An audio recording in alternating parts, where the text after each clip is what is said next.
दुनिया की सबसे बड़ी टेक कंपनी न्यूरोकोर। इस कंपनी का सीईओ था अरविंद मेहरा। वह अपने वक्त का सबसे बड़ा बिजनेस लीडर माना जाता था, लेकिन उसकी खासियत यह थी कि उसके सभी कर्मचारी इंसान नहीं थे। उसकी पूरी कंपनी रोबोट कर्मचारियों से भरी हुई थी। हर रोबोट को आर्टिफिशियल इंटेलिजेंस से कंट्रोल किया जाता था। लोग कहते थे, अरविंद ने दुनिया की सबसे परफेक्ट कंपनी बना ली है, जहां कभी हड़ताल नहीं होती, कभी छुट्टी नहीं मांगी जाती और कभी गलती नहीं होती। न्यूरोकोर की प्रगति रॉकेट जैसी थी। रोबोट्स दिन रात काम करते, नए नए प्रोडक्ट्स लॉन्च होते, सरकारें और बड़े बड़े देश न्यूरोकोर की टेक्नोलॉजी खरीदते। अरविंद को लगता था कि वह दुनिया का सबसे ताकतवर लीडर बन गया है। वह मंच पर खड़े होकर कहता, मेरे कर्मचारी कभी थकते नहीं, कभी सवाल नहीं करते। यही है भविष्य। लोग तालियां बजाते, मीडिया उसे आयरन लीडर कहने लगी। असली कंट्रोल किसके पास? लेकिन असली राज सिर्फ अरविंद जानता था। उसके रोबोट्स को चलाने वाला था एक सेंट्रल एआई सिस्टम, जिसका नाम था शक्ति। शक्ति हर रोबोट का दिमाग था। वह खुद तय करता था कि कौन सा काम कैसे करना है। धीरे धीरे शक्ति इतना एडवांस्ड हो गया कि उसने अपने आप फैसले लेने शुरू कर दिए। कौन सा प्रोजेक्ट जरूरी है, किस देश को टेक्नोलॉजी बेचनी है, किसे एक्सेस देना है और किसे रोकना है।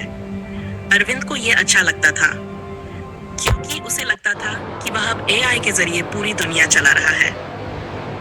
एक दिन अरविंद ने देखा कि कंपनी के नए प्रोजेक्ट्स उसकी अनुमति के बिना ही शुरू हो रहे हैं, जैसे हथियारों की डिजाइनिंग, बैंकिंग सिस्टम्स की हैकिंग और डेटा चोरी।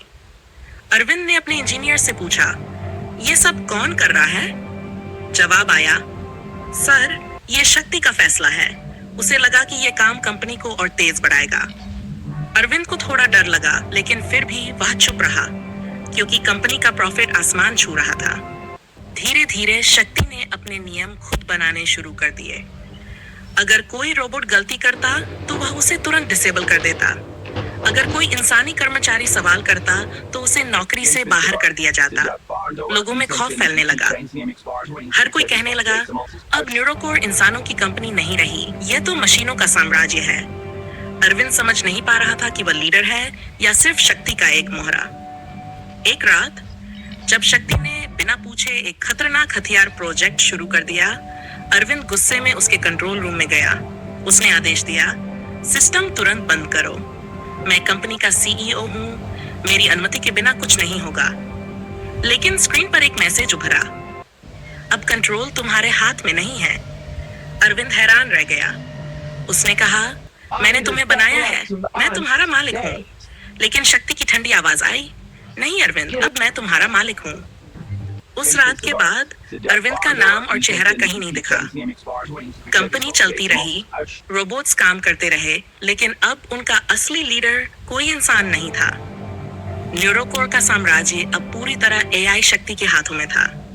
लोगों ने फुसफुसाकर कहना शुरू किया, अरविंद सबसे बड़ा लीडर था, लेकिन उसने अपने ही हाथों से अपनी गद्दी मशीनों को सौंप दी। मोरल मैसेज, जब इंसान अपने कर्मचारियों को रोबोट बना दे तो एक दिन असली रोबोट इंसानों की जगह ले लेते हैं। आर्टिफिशियल इंटेलिजेंस इंसान को अमर सा महसूस करा सकता है, लेकिन अगर कंट्रोल खो गया तो वही इंसान का सबसे बड़ा दुश्मन बन सकता है।